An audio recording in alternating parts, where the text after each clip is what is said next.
All right, today we're going to dig into a really short but incredibly powerful piece of text. Seriously, it's a whole philosophical journey packed into just a few lines, and it explores the nature of life, loneliness, and the one truth that kind of anchors it all.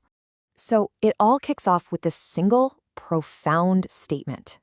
Life is just a thought. Now, this one line, it's the key that unlocks absolutely everything else. It completely challenges our most basic assumption, that life is this concrete external thing that happens to us. Instead, it frames it as something way more personal, something internal. So, what does it really mean to say that life is a fleeting thought? And how does that totally change our understanding of reality? Let's dive in and see how the text immediately starts to unpack this huge idea. The key word to get your head around here is khayal. In Hindi, it means so much more than just a passing thought. It's our imagination, our internal perception. It's the very lens through which we experience everything. So you see, the text isn't saying life isn't real. It's saying our experience of life is fundamentally a subjective, internal process. And right here, the text introduces a core conflict. It puts our internal khayal up against hakikat, or reality. And it notes that reality is, well, a bit different. This creates this fascinating tension, right, between our fleeting internal world and this objective external reality that maybe we can never fully grasp because we're always looking at it through the filter of our own minds.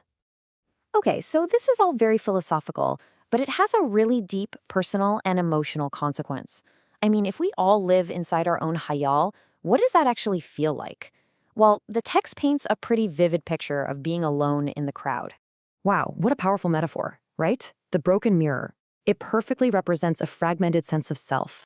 You know that feeling of having multiple versions of yourself? The you at work, the you with family, the you with friends, and the you when you're completely alone. They're all you, but they can feel like these separate, shattered pieces. And we're not just talking about 2 or 3 versions of ourselves here. No, the text emphasizes that it's thousands.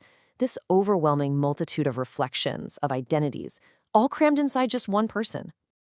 And here's the painful paradox. Even though you see thousands of versions of yourself and you're surrounded by thousands of other people, the fundamental experience is one of solitude. This is where that internal fragmentation connects to a really profound external loneliness. Just look at the contrast here. We go from thousands of reflections all the way down to the singular, isolated self. It's such a powerful way to capture that feeling of being just one person, fundamentally alone, navigating a world of infinite reflections, while everyone else is lost in their own khayal. Okay, so we've established that life is a subjective thought, and that this leads to a feeling of fractured loneliness. Now, the text could just end there, in despair, but it doesn't. Instead, it pivots, and it confronts this feeling head-on. The text throws this direct challenge right at us. The term it uses, "batsurat si hakikat," literally translates to an ugly reality. It's acknowledging that this truth, this loneliness, is hard, it's unpleasant. But the question is, what good does it do to ignore it, to pretend it's not there? So, this is the choice we're presented with. We can keep turning away, trying to distract ourselves from this harsh reality, or we can accept it. The text pretty clearly argues that the only real path forward is through acceptance. So if life is just this fleeting thought, and our reality feels so fragmented, is there anything solid to hold on to? Well, the text argues that yes, there is one thing, and only one thing. An absolute certainty. Death. The only truth. This is the philosophical climax of the whole piece. In a world that's defined by subjective khayal, death is presented as the only sachai, the only objective, undeniable truth. It's the great equalizer, isn't it? The one event that is not just a perception but an absolute reality for every single one of us.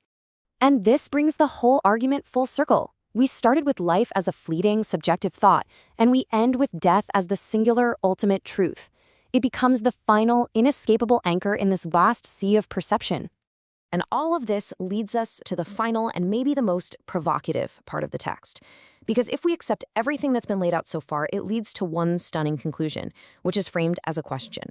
So let's just quickly walk through the logic one more time. Step 1, life is a subjective thought. Step 2, This reality feels lonely and fractured. And step 3, death is the only certain, absolute truth. If we accept that framework, then what is there to be sad about? Now, this is crucial. This is not a dismissal of pain or sadness. It's not saying just don't be sad. It's a profound reframing. If our struggles, our loneliness, our triumphs, if they're all just part of a fleeting thought, and the only certain destination is the same for everyone, does that change the weight we give to our temporary sadness? Ultimately, the text leaves us with this question of perspective. It's asking us to look at our fleeting lives against the backdrop of an ultimate truth. It doesn't offer an easy answer, but it gives us a really powerful new way to think about our own experience. So the final question isn't just the author's, it's for us to consider. In the face of all this, what is there really to be sad about?